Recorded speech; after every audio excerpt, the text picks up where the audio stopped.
किरोड़ी बाबा सु बढ़िया तो सीएम भजन लाल छे भैया, कम से कम साथ तो देवे। ये शब्द है नरेश मीणा के पिताजी कल्याण सिंह मीणा के। कल्याण सिंह मीणा किरोड़ी लाल मीणा पर बड़े गुस्साए हुए हैं। उन्होंने बोल दिया है कि वो गुमराह करने की कोशिश कर रहे हैं। किरोड़ी बाबा हमको धोखेबाज है, इनसे बढ़िया तो सीएम भजन लाल है जो हमें आश्वासन दे रहे हैं। आज हमारी चर्चा का विषय यही है। थोड़ी सी डिटेलिंग आपको और देंगे, पर वो डिटेलिंग आपको कोई और देगा, और वो देंगे पत्रकार नीरज शर्मा, जो हमारे साथ हमेशा रहते हैं और आज भी। नमस्कार सर। नमस्कार नमस्कार, बहुत बहुत धन्यवाद सोनिया जी। जी हाँ, ये चल रहा है पिछले कुछ दिनों से, जब से नरेश मीणा के पिताजी कल्याण सिंह का बयान आया है और वो जो उनके सुर बदले हैं। शुरुआती दौर में आपने देखा होगा, जब ये गिरफ्तारी और ये मिलने करने का दौर चल रहा था, किरोड़ी मीणा जेल में मिलने पहुंचे, तो बड़ी ही पॉजिटिव बातें हो रही थी। लेकिन अब उनका कुछ रुख बदलता सा दिखाई दे रहा है। वो किरोड़ी मीणा को बोल रहे हैं कि वो कभी साथ नहीं दिए और कभी उनकी तरफ से कोई विशेष सपोर्ट नहीं मिला, और सामाजिक तौर पर भी जो उनको उनकी वो सपोर्ट आई कर रहे थे, वो भी किरोड़ी मीणा की तरफ से उनको नहीं मिला।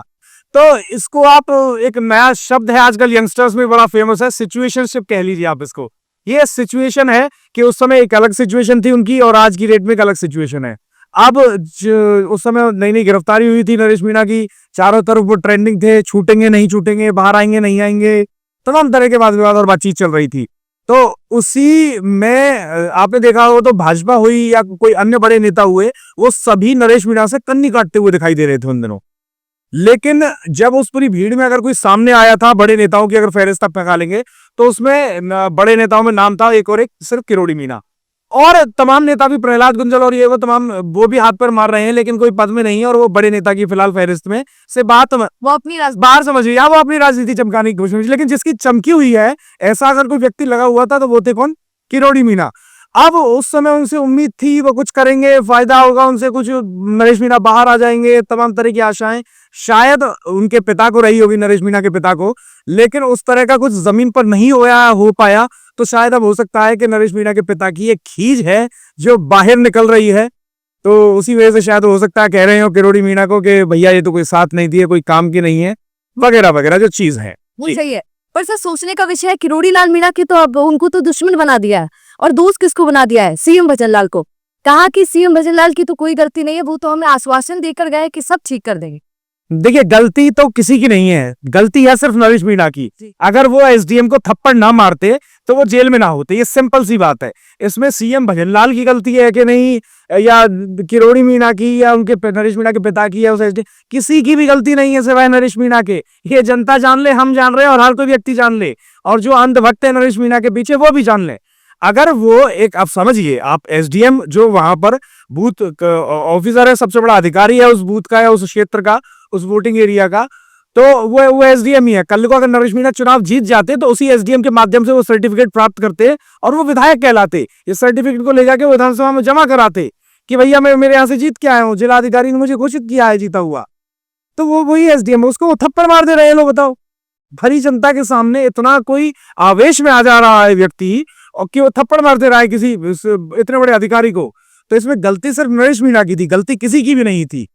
अब फिलहाल उस गलती का खामियाजा उनके पिता भुगत रहे हैं, उनके परिवार, उनके समर्थक, तमाम लोग भुगत रहे हैं। सर बिल्कुल, आपका कहना बिल्कुल सही है, पर बहुत सारे वरिष्ठ कहे कि पत्रकार ऐसा बोल रहे हैं, कल्याण सिंह मीणा भी ये बोल रहे हैं कि गलती है, कानून को हाथ में लेना गलती है, एसडीएम को थप्पड़ मारना गलत है जी। पर उन्होंने इतना बड़ा मतलब कहे कि अपराध नहीं किया है कि इतने दिनों तक वो जेल में रहे, ऐसा बोल रहे हैं। आतंकवादी नहीं है, ये शब्द है कल्याण सिंह मीणा के, कि इतना बड़ा कोई अपराध नहीं है जिसके लिए जीवन भर उनको जमानत ना मिले, वो निकल ना पाए।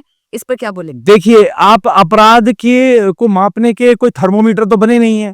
जैसे थर्मोमीटर, अभी आपको बुखार आए तो भी माप लिया जाएगा कि भाई 90 डिग्री बुखार है, इतना डिग्री टेम्परेचर है बॉडी का, बोलते ना 101 का बुखार चढ़ गया।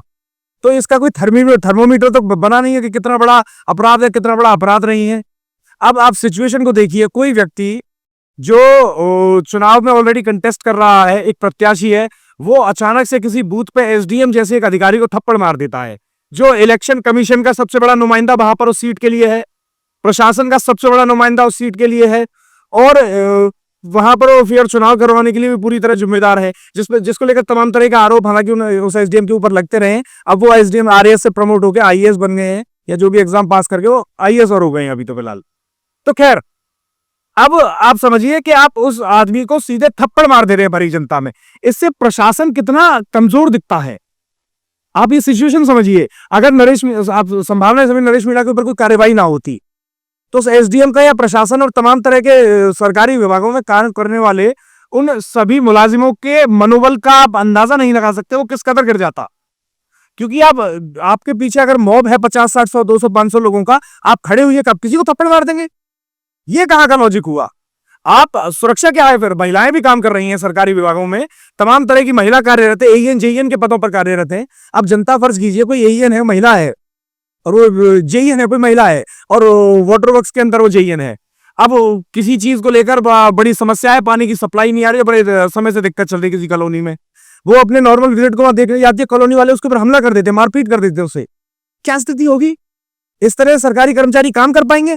आप कल्पना कीजिए सारे के सारे का स्ट्राइक पे बैठ गए कि हम काम नहीं कर रहे, सुरक्षित ही नहीं है सरकारी कर्मचारी। जब सरकार अपने कर्मचारी को सुरक्षा नहीं दे सकती तो आम जनता को क्या सुरक्षा देगी वो? तो इसका कोई पैमाना नहीं है। आप एसडीएम या किसी भी सरकारी मुलाजिम के ऊपर आप इस तरह से अग्रेसिव होकर हाथ उठा दे रहे हैं, ये कतई जायज नहीं है और ये बहुत संगीन और बड़ा अपराध है। बिल्कुल जी। और सर अभी किरोड़ी लाल मीणा, अभी जो जिस मुद्दे पर हम बात कर रहे हैं उसकी शुरुआत हालांकि किरोड़ी लाल मीणा ने की। उन्होंने बोला था कि आंदोलन उन्होंने करवाया, आंदोलन नहीं करवाना चाहिए, अदालत के द्वार पर जाना चाहिए, अदालत सबको न्याय देता है। अटल बिहारी वाजपेयी को दिया, केजरीवाल का उदाहरण उन्होंने दिया, इंदिरा गांधी का उदाहरण उन्होंने दिया कि जो भी करना है वो अदालत करेगी। और अगर मुझसे सलाह नहीं लिए, उनका ये मुद्दा सुनिए आप कि क्या बोला किरोड़ी लाल मीणा ने। उन्होंने कहा कि मुझसे सलाह नहीं ली नरेश मीणा ने, अगर मुझसे सलाह ली होती तो मैं उनकी कुछ मदद करता। अब मुझसे सलाह नहीं ली है तो उसका घर बार जाने, उसके पिताजी जाने, वो खुद जाने। तो ये बात बहुत बड़ी बात है सर, क्योंकि कल तक उसी का सपोर्ट कर रहे थे और तुरंत चेंज हो जाते हैं। ये देखिए उनकी व्यक्तिगत राय है। अब वो कब आज हो इसको सपोर्ट करते हैं, कल वो सपोर्ट नहीं करते हैं, इस पर किसी की व्यक्तिगत राय हो सकती है। आप इस पर किसी को जज ही क्या करेंगे?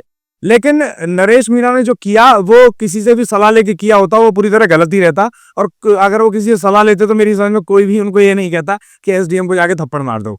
तो वो वहां फॉल्स आउट हो गए। और रही प्रहलाद गुंजल की बात, जो वो आंदोलन कर रहे हैं, ये कर रहे हैं, वो कर रहे हैं, आप जो बता रहे हैं, तो वो सब वैसे लोग हैं जो अपनी राजनीति की रोटियां सेकने की कोशिश कर रहे हैं। नरेश मीणा ने एसडीएम को थप्पड़ मारकर एक भट्टी जला दिया राजस्थान की राजनीति में।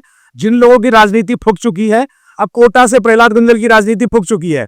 जब तक वो भाजपा में जय श्री राम कर रहे थे, लोग उनकी सुन रहे थे, फिर वो कांग्रेस में आ गए, अब लोग उनकी नहीं सुन रहे हैं।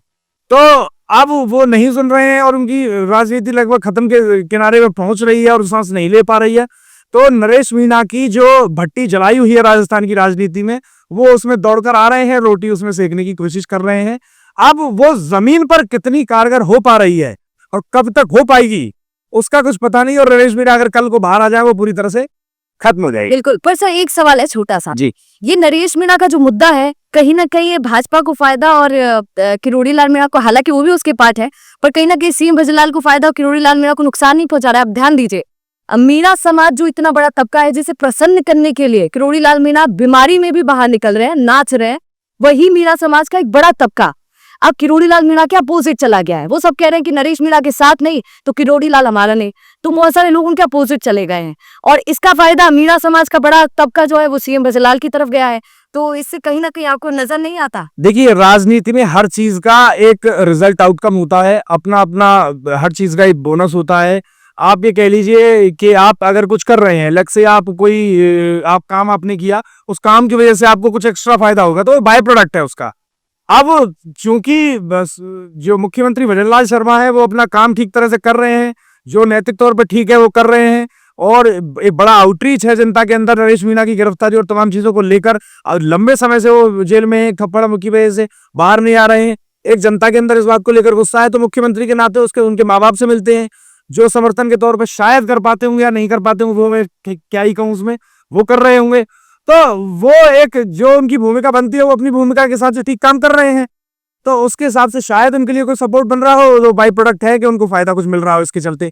लेकिन किरोड़ी लाल मीणा से मीणा समाज और अन्य जगह पर भी लोग कटे हैं, ये तो साफ तौर पर राजस्थान के अंदर जो उपचुनाव हुआ उसके अंदर देख लीजिए, लोकसभा चुनाव हुआ उसके अंदर देख लीजिए, वो साफ तौर पर देखने को मिला है। इससे आप नरेश मीणा या किसी छोटे मोटे एकमात्र इंसिडेंट को जोड़कर नहीं देख सकते, एक इंसिडेंट से तय नहीं कर पाएंगे आप। ये हुआ है पिछले कुछ समय के अंदर, इसीलिए जो असर है किरोड़ीलाल मीणा का राजस्थान की राजनीति के अंदर वो निश्चित तौर पर कम हुआ है, यही इसका कारण रहा होगा निश्चित। अब सर हम थोड़ा सा अपना फिनिश करेंगे वीडियो, पर एक छोटा सा सवाल सर से पूछेंगे ताकि दर्शकों को पता चले। आपका एक्सपीरियंस है सर, बताइए कि नरेश मीणा को जमानत मिल पाएगी या नहीं, वो छूट पाएंगे या नहीं? नहीं, जमानत मिलेगी, क्यों नहीं मिलेगी। यहाँ राजस्थान, ये हिंदुस्तान ऐसी जगह है जहां लोग 100 मर्डर मुकदमों के बाद ना, अतीक अहमद एग्जाम्पल, मैं आज ही कुछ पढ़ रहा था उसके बारे में, तो मुझे बड़ा सरप्राइजिंग जानकर मिला कि लगभग 140 मुकदमे दर्ज थे अतीक अहमद के ऊपर। 140 मुकदमे, 100 तो दर्ज उसके ऊपर मुकदमे थे, 60-65 सिर्फ हत्या के मुकदमे, और कुछ मुकदमों में कन्विक्टेड, बावजूद इसके वो बाहर था। समझ रहे? तो हिंदुस्तान है भैया, यहाँ संभव सब कुछ है। जबकि नरेश मीणा ने वाकई इतना कुछ ज्यादा बड़ा नहीं किया है, एसडीएम को थप्पड़ ही मारा है, हालांकि वो संगीन बहुत है एक एंगल से देखा जाए तो, लेकिन मारा थप्पड़ ही है, तो निश्चित तौर पर जेल से बाहर तो आएंगे। बिल्कुल, धन्यवाद। ये थे हमारे साथ पत्रकार नीरज शर्मा, जिन्होंने पूरी बात आपको बताई है, वो पूरा कांड आपको समझाया है, और किसकी कितनी गलती है ये तो आप ही जानेंगे, और क्या नरेश मीणा छूट पाएंगे ये भी देखने वाली बात होगी। पर आप ऐसे खुश रहिए, मुस्कुराते रहिए और जुड़े रहिए राजसभा के साथ। नमस्कार।